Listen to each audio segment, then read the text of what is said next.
Hey y'all, welcome back to another episode of All Things Rej'et. We're going to be talking about the Twits today.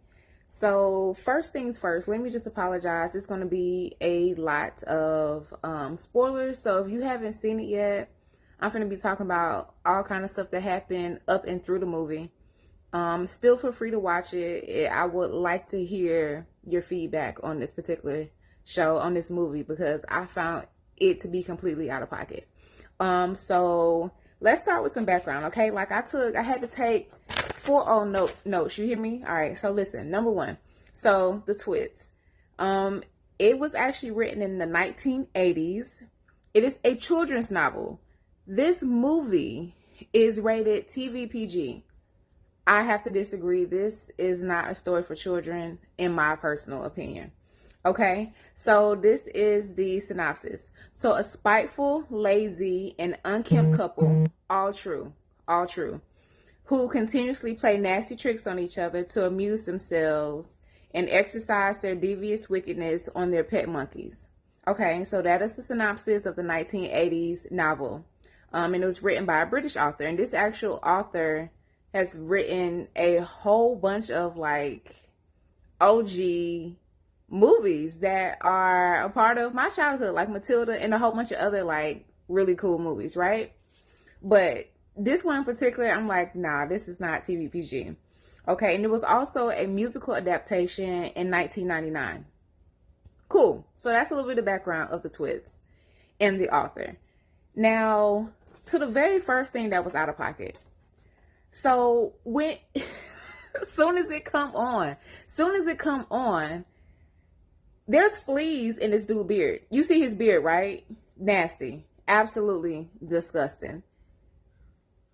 The narrator for the movie is a flea that lives inside of his beard, telling a story to her child. Like, their life story is the child's bedtime story. So that's how it started. Okay, so first off, it's a flea in his beard. Disgusted. Fine. Okay. 2, they get arrested. So I found them getting arrested was absolutely hilarious because they're sitting in the house and they talking and they kikiing, not realizing that the cops are like, okay, so they did something. They did a crime, right? They did a crime. Somebody tipped off the cops that it was them who did the crime. And they watching the news.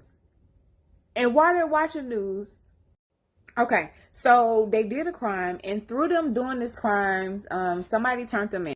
Okay, so they committed a crime, and somebody snitched on them and told the cops that it was the ones who committed the crime.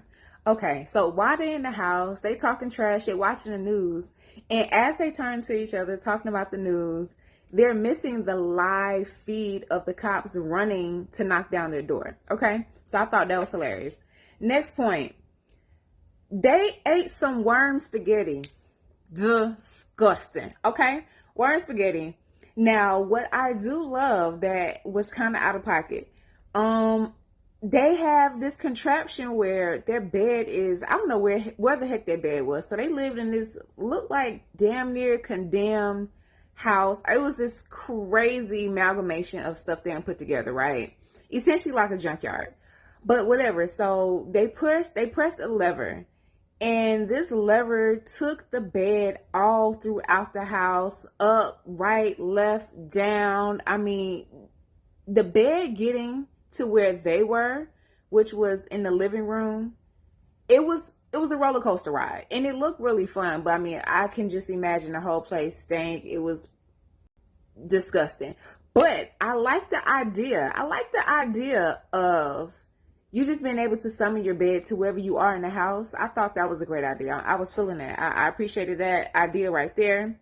Another thing that was crazy. So at a certain point, Miss Twits was running towards some kids like real crazy. Like, you know what it reminded me of? It reminded me of, what is that anime? Where they were harvesting the children and I don't want to spoil it for somebody who ain't seen it, Crap, what is the name of that anime? But anyway, pretty much, it was a school for them to raise kids to essentially be eaten. Okay, if you remember, if you've seen that particular show, and if y'all can't remember the name of this anime, please put it in the comments, because right now I'm so drawing a blank. But it was a scene in that anime as well where she was like locked in on the kids, and she was just running, looking crazy as hell. Miss Twits did that. Stressed me out, all the way out. Okay, so that was funny. What was the next one?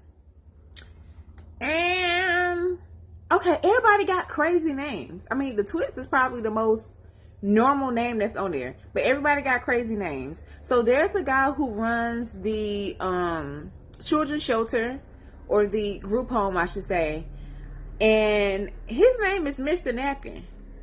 Mr. Napkin? This man named Mr. Napkin? Okay, fine. But it came to a point where it was like, oh, Mr. Napkin is getting tricked out of his clothes again. Why is there an again after that sentence? Not Mr. Napkin got tricked out of his clothes. Number one, that shouldn't even have been a sentence. Not him getting tricked out of his clothes, but then you said again. This has happened multiple times. This man is constantly getting tricked out of his clothes. I'm worried that he may not be capable of watching after these children. Like, he's running like essentially the foster home, waiting for the kids to come and be adopted. And he can't seem to keep his clothes on. Why is he getting tricked out of his clothes? I'm really, this whole thing. So I'm sitting here watching this. I'm sitting here watching all these things. Mind you, this is the TVPG movie. We're gonna get to it. We're gonna get to it. I got a few more points to make. Next, the fur balls are kind of crazy. So it's a certain point where these animals that were let free or whatever, they produce like these fur balls, and the fur balls were off the chain. Extremely fun, extremely cute, but off the chain nonetheless. Okay, next, the part with Mr. Napkin, he did this part where he was pretty much defending the kids from the Twits. The Twits were trying to get the kids, and Mr. Napkin went into a whole like Matrix mode, and he had some string cheese, and he was like spraying it on them. The cheese looked absolutely disgusting. I was very disturbed by the string cheese on the Twit's face. It was very disturbing. The Matrix part was kind of cool, but the string cheese, something about it was like real weird. Next, I'm definitely disgusted by the frog toes. Like, that really bothered me. I thought it was kind of neat and kind of weird. I don't know, just like a little cool thought thing. Like when you put him in front of something else, since he talks backwards, if you put him in front of a mirror, you can understand what he's saying. But yeah, sucking his toes, I'm gonna leave it. So I kind of like the TV wall. So the Twits, they have like this massive TV wall. It was probably like 10 or 12 TVs, like old school, like box 90 TVs with the knobs, right? I don't know, it was something like kind of cool seeing their TV wall. It felt kind of nostalgic. I thought it was so cool. All right, next thing. The thing that blew me is like, okay, so at a certain point, Misha, which is one of the kids, one of the main characters, one of the kids from the, why can't I think of, oh Lord have mercy, forgive me y'all. One of the children, I ain't even gonna think too hard on it. Misha's one of the main characters, one of the children who the Twits are trying to get and attack. At a certain point, they called her and lured her into this bowling alley. Now, off top, soon as I saw the bowling alley, I was like, that junk looks abandoned. She probably shouldn't even be going there, but she's a child. She was all caught up on her feelings.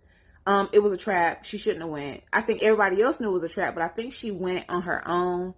So that's what happened with that. But as soon as I saw the bowling, I was like, that shit look abandoned. But she went anyway. So that was that. Next. Now the part, one of my favorite parts of this movie, actually, crazy enough. So it's a certain part, like, okay, so I told you the Twits are trying to get the kids out of the home, and they could not get them out of the home. So at a certain point, you got a group of townspeople who rallied behind the Twits. And in true cartoon fashion, somehow these group of people was able to literally lift up the building and carry the building off. Like, really? Y'all lifting up buildings out whole foundations to go and sit them somewhere else? I love it. Just pure ridiculousness. Okay, so I love that part. What else? Okay, so like I said, the townspeople picked up the orphanage and they literally moved it to where the Twits live. Okay. Once they did that, they then tied up Mr. Napkin. Okay? This is diabolical. Diabolical. They then tied up Mr. Napkin and they let people use him as his name. I'm going to let that sink in. They tied Mr. Napkin up and they let people use him as his name suggests. Okay? Completely diabolical. I was cracking up through the floor. Still dead wrong, but it was hilarious. Okay, so that was that. What was another thing? The assault that happened on the frog's feet and legs. I was so deeply disturbed. I was so deeply disturbed. It came a certain point where somehow the frog's legs and feet got into the mouths of the Twits, and it was a whole back and forth thing. They was having too much fun. It was a lot going on. I was really uncomfortable with that. I don't recall how the frog felt. I don't know if the frog said how he felt about it. But it was definitely disturbing for me. It was definitely disturbing, okay? It was very much so cringe. And I'm going to leave it there. Those were my notes. Those were the key points of the movie that took me completely out of there. Okay. And now y'all know I love to keep it light over here. I like to keep it light. I like to have fun. But I will say the reason why I find this not being a movie for children is just because the amount of domestic violence that was happening in this movie. Like, I already told you, the synopsis was spiteful, lazy, and unkempt couple. Like, they completely hate each other. Like, absolutely no respect for one another. The only time they semi-work together is to do villainous stuff and to get whatever they want from, other people. But amongst the two of them, there's absolutely no respect. There's no love, like no nothing. So they're constantly like physically abusing each other, mentally, emotionally abusing each other. And I think that is a problem. I don't think that's something that we should be having the kids watch. I don't think that's something we should get them programmed to think, oh, that's okay, or that's funny, or that's cute. And to me, that kind of goes back to where sometimes people would be like, oh, on the playground, if a boy hits you, that means he likes you. And like, physical abuse or any kind of abuse, period, should not be okay. That's not cute. It's not a playful thing.